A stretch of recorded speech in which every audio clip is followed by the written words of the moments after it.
Arguments in favour of privatisation की, privatisation में बहुत ही अच्छी चीज है। Reduction in budgetary deficit. Budgetary deficit, deficit कब होता है? When the expenditure of the government is more than the receipts. खांसी वासी हो तो बेटा लास्ट में बैठा करो, आप तो मेरे सर पे बैठे।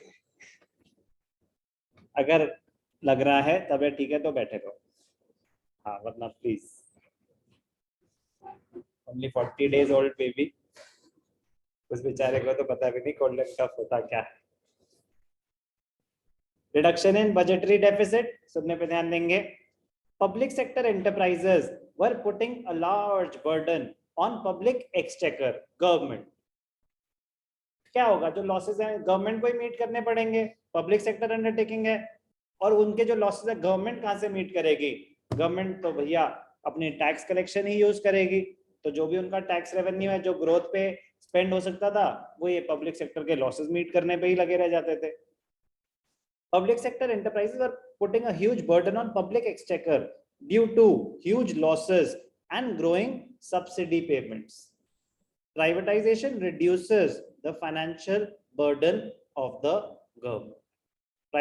Privatization reduces the financial burden of the government. So, reduction in budgetary deficit. Second, competitive environment. Privatization abolishes the monopoly position of the public sector enterprises and helps improving the competitive strength and efficiency of these enterprises. Better managerial efficiency, जब employees change हो जाएंगे, आप अगर perform कर रहे हो तो survive करोगे, नहीं कर रहे तो नहीं करोगे। पब्लिक सेक्टर में तो कोई निकालता ही नहीं था, तो मैनेजमेंट इंप्रूव हो गई।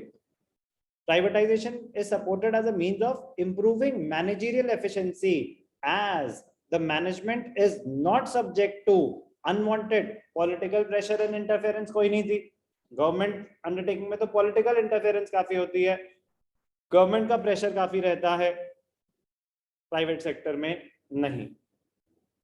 Quick decision making. The policy of privatization will be helpful in imparting greater flexibility in decision making process as the management would be free from, again, कोई गवर्नमेंट इंटरवेंशन नहीं है, तो आपको कोई डिसीजन लेने से पहले कोई लंबे लिस्ट ऑफ अप्रूवल्स नहीं लेने, आप अपनी कंपनी अपने हिसाब से चलाएंगे। It promotes consumers sovereignty. Consumer sovereignty means consumer is the king. Private sector में consumer is the king. As in the private sector you are operating for profit motive, और आप तब तक सर्वाइव कर सकते हैं जब तक कंज्यूमर सेटिस्फाइड है आपके प्रोडक्ट से। आप अच्छे गुड्स डिलीवर करेंगे, आपका सामान लिया जाएगा, नहीं करेंगे तो ओके टाटा बाय बाय हो जाएगा, आपकी कंपनी सर्वाइव नहीं कर पाएगी।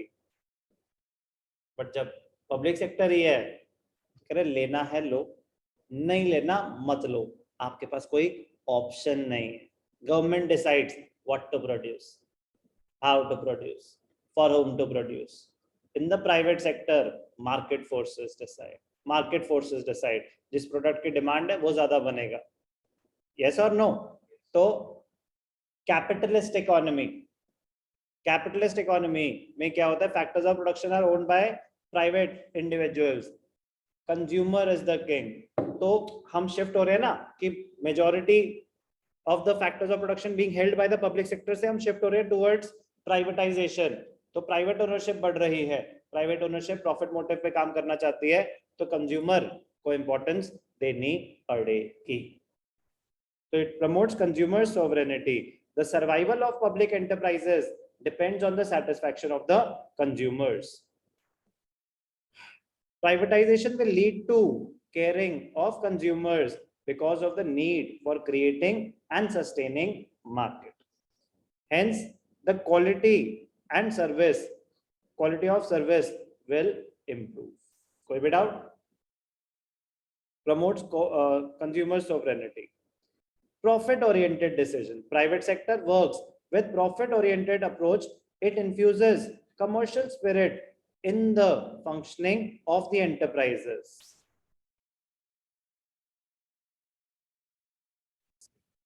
In the functioning of the enterprises and leads to an improvement in efficiency and performance of the enterprises. It leads to an increase in investment and employment opportunities. अगर private sector grow होगा तो ज्यादा लोग business करना चाहेंगे, कह रहे आप ठीक है, अब गवर्नमेंट रिस्ट्रिक्शन नहीं है, काम आप अच्छे से खुल के कर पाएंगे, प्राइवेट सेक्टर आ रहा है तो इन्वेस्टमेंट बढ़ेगी, डोमेस्टिक इन्वेस्टमेंट भी बढ़ेगी, फॉरेन इन्वेस्टमेंट भी बढ़ेगी, और ज्यादा इन्वेस्टमेंट बढ़ेगी तो ज्यादा कंपनी, ज्यादा बिजनेसेस सेटअप होंगे, तो एम्प्लॉयमेंट अपॉर्चुनिटीज बढ़ेगी या कम होंगी? बढ़ेगी। सर आपने तो कहा था कम होगी। वो पॉइंट्स अगेंस्ट है। मॉडर्नाइजेशन लीड्स टू, मतलब उसका एक ईवल है, मॉडर्नाइजेशन का एक ईवल है क्या? It may lead to increase in unemployment. Privatization open up the areas which were earlier reserved for the public sector, like in case of insurance. It increases the investment by the private sector, which leads to creation of greater employment and income earning opportunities in the country. So arguments in favor of privatization: reduction in budgetary deficit, competitive environment, better managerial efficiency, quick decision making, promotes consumer sovereignty, profit-oriented decisions, and increase in investment and employment opportunities. किसी भी point में कोई भी doubt? Sir पे against क्या है? Against भी है। Arguments against privatization: number 1, social welfare neglected.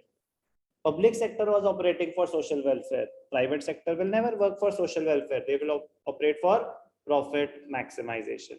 The foremost argument against privatization policy is that private sector enterprises operate mainly with the objective of profit maximization.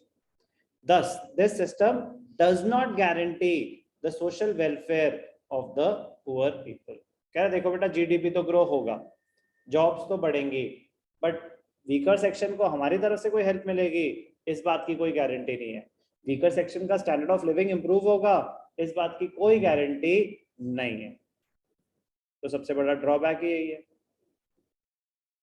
Second, lopsided मतलब uneven, lopsided economic development. Private sector does not take interest in projects which are risky and have long gestation period. Long gestation period मतलब gestation period, time gap between making an investment and generating revenue out of it. अगर कोई बहुत बड़ा project है, for example oil refinery, 5-5 साल लग जाते हैं उनको सिर्फ बनाने में, ऑयल रिफाइनरी, या फिर रेलवे के इंजन बनाने हैं, अपने मेट्रो के डब्बे बनाने हैं, तो ये सब हैवी इन्वेस्टमेंट्स चाहिए इनके लिए। क्या चाहिए? हैवी इन्वेस्टमेंट्स चाहिए। कह रहे इतना टाइम नहीं है कि 5 साल तक हम पैसे इन्वेस्ट करते जाएं, उसके बाद रेवेन्यू जनरेट होना स्टार्ट हो। तो इनिशियली अगेन क्या था कि जैसे जैसे इकोनॉमी ओपन अप हुई तो एकदम से थोड़ी ना, आज की डेट में तो हर टाइप के बिजनेसेस हैं, बट उस टाइम पे थोड़ी ना इतना बड़ा कोई रिस्क लेता था कि शॉर्टकट जो इजी जल्दी से पैसा आ जाए, उस बिजनेस में प्राइवेट सेक्टर आ जाता था। क्या अवॉइड करता था? जो रिस्की है वो, और जहां gestation period, time gap between making an investment and generation of revenue बहुत ज्यादा हो, तो हैवी इन्वेस्टमेंट्स, बड़ी कैपिटल इंडस्ट्रीज नहीं सेटअप करते थे।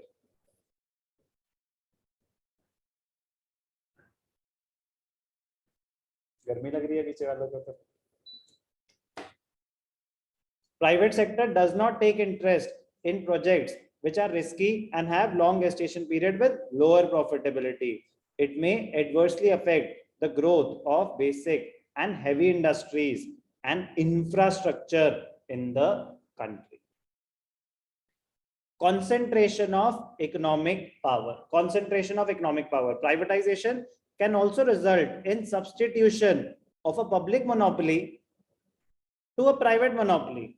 अब कह रहे हैं आपने प्राइवेटाइजेशन कर दी, तो जो पब्लिक मोनोपोली मतलब एक ऐसी पब्लिक सेक्टर अंडरटेकिंग जो majority of the market share लेके बैठी हुई है। मोनोपोली कब होती है? कि जब आप सिंगल सेलर हो या बिगेस्ट सेलर हो, और आप मार्केट को डोमिनेट कर सकते हो। तो अगर वो पब्लिक सेक्टर है, गवर्नमेंट है, तो वो कभी एक्सप्लॉइट नहीं करेगी क्योंकि उनका प्रॉफिट मोटिव है ही नहीं। लेकिन वही अगर प्राइवेट सेक्टर बन जाए तो वो मार्केट को डोमिनेट करेगी। जैसे कि जियो ने बनने की कोशिश करी थी, टेलीकम्युनिकेशन सेक्टर में मोनोपोली बनने की कोशिश करी उन्होंने, आइडिया और वोडाफोन को तो काफी हद तक खत्म कर दिया, एयरटेल को भी करने वाले थे, बट बच गए एयरटेल कि उन्होंने भी रेट्स कम करने शुरू करे और जियो ने अपने बढ़ा दिए, तो जाके एयरटेल बच गया। वरना उनकी मोनोपोली क्रिएट हो जाती तो ना एयरटेल बचता ना जियो बचता। जियो तो मतलब वो कह रहा हूँ आइडिया और वोडाफोन, उनका मर्जर क्यों हुआ, सरवाइव नहीं कर पा रहे थे इंडिविजुअली, अभी भी लॉसेस में ही है, बट स्टिल पैसा है और बाहर से और आने वाला है। बट पॉइंट इज कि प्राइवेट मोनोपोली तो मतलब एक्सप्लॉइट करती है, प्राइवेट मोनोपोली अगर हो जाए तो एक्सप्लॉइटेशन, तो कॉन्सेंट्रेशन ऑफ इकोनॉमिक पावर हो सकती है प्राइवेटाइजेशन की वजह से, which may lead to monopolistic competition by efficient private owners. Rise in the level of unemployment. What is this nonsense? Sir, arguments in favor, it creates employment. Arguments against, it creates unemployment. चमत्कार। Under privatisation, आप देखो ना किस तरीके से आपको अपना point defend करना होगा। Under privatization there is always fear of retrenchment and consequent unemployment. हर रोज न्यूज आती है कि इस कंपनी ने 100 बंदों को निकाल दिया, 200 बंदों को निकाल दिया, 150 लोगों को निकाल दिया, 500 लोगों को निकाल दिया। प्राइवेट सेक्टर कॉस्ट कटिंग करेगा, अगर वो प्रॉफिट पे चल सकता है चलेगा, नहीं चल सकता तो लोगों को निकालेगा, ऑप्शन नहीं है उनके पास। तो privatization in many public sector enterprises has led to voluntary retirement. जब एमटीएनएल प्राइवेटाइज हुआ तो बीएसएनएल एमटीएनएल जब प्राइवेटाइज हुआ तो उनको बोला एम्प्लॉइज को, क्योंकि पब्लिक सेक्टर है तो आप ऐसे निकाल नहीं सकते जब तक वो रिटायर ना हो जाए, तो उनको वीआरएस लेनी पड़ी। कि भाई साहब जाना तो आपको पड़ेगा, खुशी खुशी चले जाओ, तो आपसे साइन करा दिया वीआरएस, वॉलंटरी रिटायरमेंट स्कीम, आपको कॉम्पेंसेशन मिलेगी, आप अपनी मर्जी से रिटायर, हमने नहीं बोला तुम्हें कुछ, देख लो, ठीक है ना, साइन करो। तो वीआरएस वॉलंटरी रिटायरमेंट स्कीम निकाली कि जिसको रिटायर होना है वो रिटायर हो जाए, उसको कॉम्पेंसेशन मिलेगी अच्छी खासी। बाकी देख लो तुम ज्यादा सर्वाइव कर नहीं पाओगे इस कंपनी में। तो लोगों को पता गया था कि जो एफिशिएंट थे वो रुके, क्योंकि उन्हें पता कि वो सर्वाइव कर जाएंगे। जो एफिशिएंट नहीं थे कट कट कट कि कह रहा फायदा नहीं है, बाद में ये हमें निकालेंगे due to whatever reason. तो वीआरएस तो ऐसा हुआ, तो बेसिकली क्या हुआ, अनएम्प्लॉयमेंट बढ़ी प्राइवेटाइजेशन की वजह से। In this way this policy may lead to greater incidence of unemployment and poverty in the country. So there are points in favor of privatization and there are points against privatization as well.